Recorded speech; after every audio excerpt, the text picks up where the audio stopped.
अच्छा, अब एक चीज़ देखते हैं, यदि हमको कोई फंक्शन दिया हुआ है तो वो ट्रैवलिंग वेव को डिपिक्ट कर रहा है कि नहीं कर रहा है ना, वो हम कैसे पता लगाएंगे? तो ट्रैवलिंग वेव को डिपिक्ट करने के लिए कुछ कंडीशंस होनी चाहिए। तो यदि कोई फंक्शन को ट्रैवलिंग वेव को डिपिक्ट करना है तो उसके लिए है ना कुछ कंडीशंस उसको सेटिस्फाई करनी होती है। तो वो क्या क्या कंडीशंस होती हैं उसको देखते हैं एक बार। तो जैसे पहली कंडीशन तो ये हो गई, ये तो अपन देख चुके हैं। तो ट्रैवलिंग वेव की जो इक्वेशन है उसको वेव इक्वेशन को सेटिस्फाई करना चाहिए। वेव इक्वेशन अपन देख चुके हैं, क्या होती है? del 2y by del t square is equal to v square del 2y by del x square। तो ट्रैवलिंग वेव की जो भी इक्वेशन होगी वो इस रिलेशन को जरूर सेटिस्फाई करेगी, ठीक है।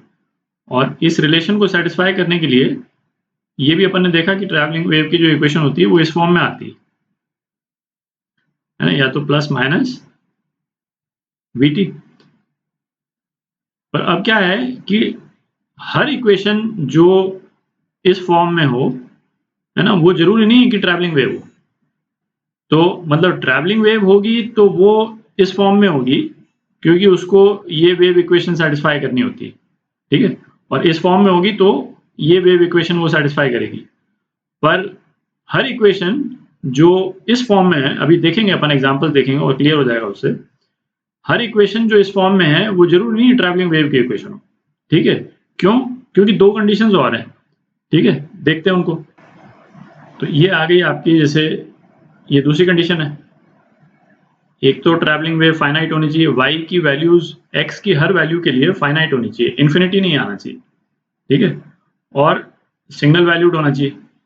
तो सिंगल वैल्यूड का क्या मतलब निकला कि सपोज ये y है और ये x है, तो किसी भी x की वैल्यू के लिए y की दो वैल्यूज नहीं आनी चाहिए। मतलब ऐसा नहीं होना चाहिए कि y यहाँ पे भी और यहाँ पे भी, वो तो पॉसिबल ही नहीं। क्योंकि जैसे स्ट्रिंग पे यदि हम उसको लेकर के जाएंगे तो स्ट्रिंग जो है वो दो जगह तो फिजिकली प्रेजेंट हो नहीं सकती, ठीक है। तो सिंगल वैल्यूड होना जरूरी है और फाइनाइट होना जरूरी है ना। फाइनाइट भी मतलब लॉजिकली है, x की किसी भी वैल्यू के लिए y की वैल्यू यदि इन्फिनिट हो गई तो वो तो मुश्किल है ना। वो तो जैसे स्ट्रिंग में या किसी भी उसमें, है ना, उतने बड़े एम्पलीट्यूड कैरी करना उसको इम्पॉसिबल है। तो फाइनाइट होना जरूरी है। और एक थर्ड कंडीशन और है। तो ये क्या कंडीशन है कि जो उसकी इक्वेशन होगी, है ना, ट्रैवलिंग वेव की जो इक्वेशन होगी उसका डेरिवेटिव, है ना, कॉन्टिन्यूस होना जरूरी है। डेरिवेटिव मतलब उसकी स्लोप कॉन्टिन्यूस होनी जरूरी है। तो स्लोप कॉन्टिन्यूस नहीं होने का जैसे क्या एग्जांपल हुआ, जैसे फॉर एग्जांपल, है ना, ये y है और ये x है, ठीक है।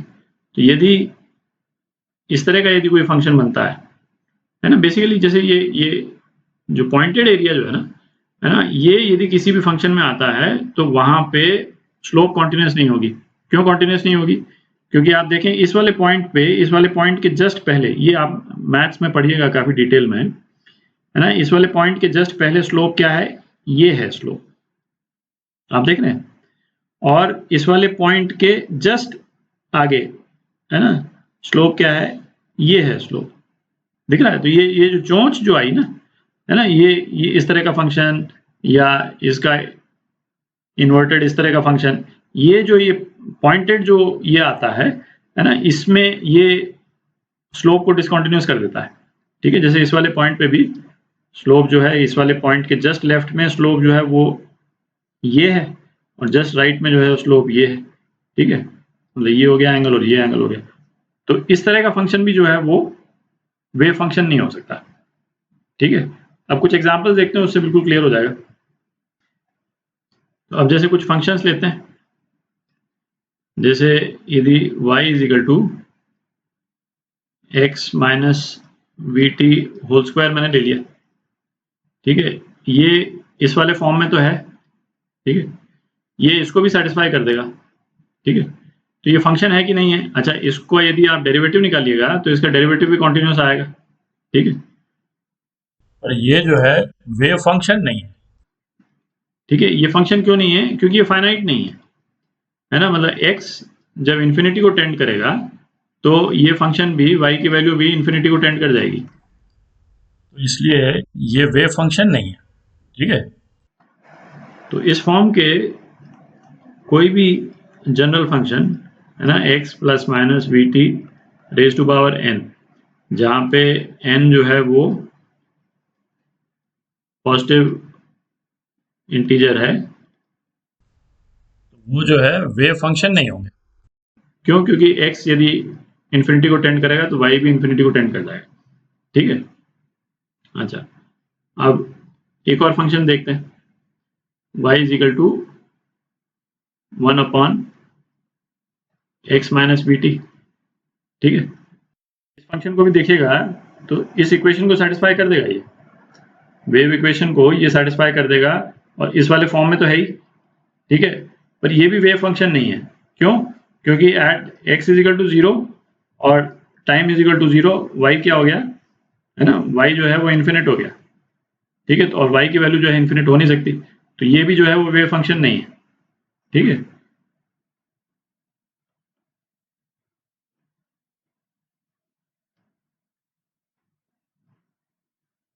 ये यदि हम कर दें +4, ठीक है, तो ये जो है ये वेव फंक्शन है। ठीक है, ये किसी भी इस वाले फॉर्म में भी है, इसको डेरिवेटिव आप निकाल के देखिएगा तो इसको भी सेटिस्फाई कर देगा ये।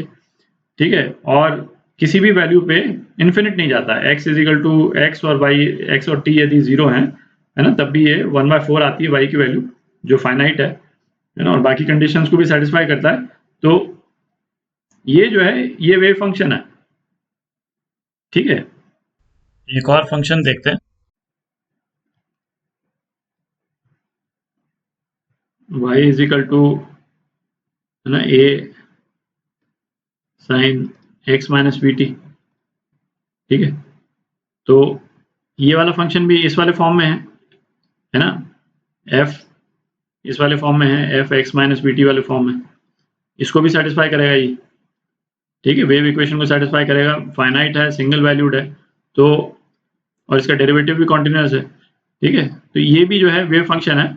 इनफैक्ट जो साइनोसॉइडल ट्रैवलिंग वेव अपन अभी आगे पढ़ेंगे है ना, उसका फंक्शन जो है वो इसी फॉर्म में होता है। ठीक है, ये भी वेव फंक्शन है।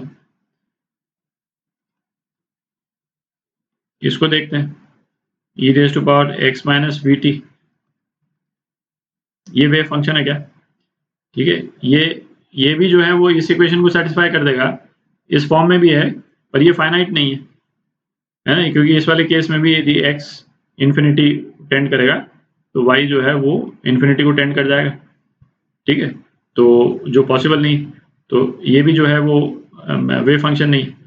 ठीक है, इसी तरह से यदि मैं इस वाले फंक्शन को भी ले लूँ, e raise to power minus x minus v t, ठीक है, तो ये भी वेव फंक्शन नहीं। क्यों भाई? जो x यदि माइनस इन्फिनिटी की तरफ टेंड करेगा तो ये फिर इन्फिनिट हो जाएगा, या टाइम इन्फिनिट हो जाएगा तो ये इन्फिनिट हो जाएगा। आप देख रहे हैं, टाइम जैसे टेंड करेगा इन्फिनिटी को तो ये इन्फिनिट हो जाएगा, तो ये भी वेव फंक्शन नहीं, ये भी नहीं है, वो भी नहीं है। एक और देखते हैं, e raise to power minus x minus v t whole square. ठीक है, तो अब इस वाले केस में क्या है कि ये जो एक्सपोनेंशियल वाला जो पावर है, ये वाला पोर्शन जो है ये हर बार पॉजिटिव रहेगा, तो ये हर बार पॉजिटिव रहेगा, तो ये एक्सपोनेंशियल में हर बार नेगेटिव टर्म ही रहेगी, है ना, तो ये फाइनाइट रहेगा इसका मतलब। ठीक है, तो फाइनाइट रहेगा, इस वाले वेव इक्वेशन को भी सेटिस्फाई कर रहा है, इस वाले फॉर्म में है ही, है कि नहीं, फाइनाइट है, सिंगल वैल्यूड है, तो ये जो है ना ये वेव फंक्शन है, ये वेव फंक्शन है। ठीक है, तो ये आप इन तरीके से आप पता कर सकते हैं, है ना, कोई फंक्शन जो है वो वेव फंक्शन है कि नहीं है। ठीक है।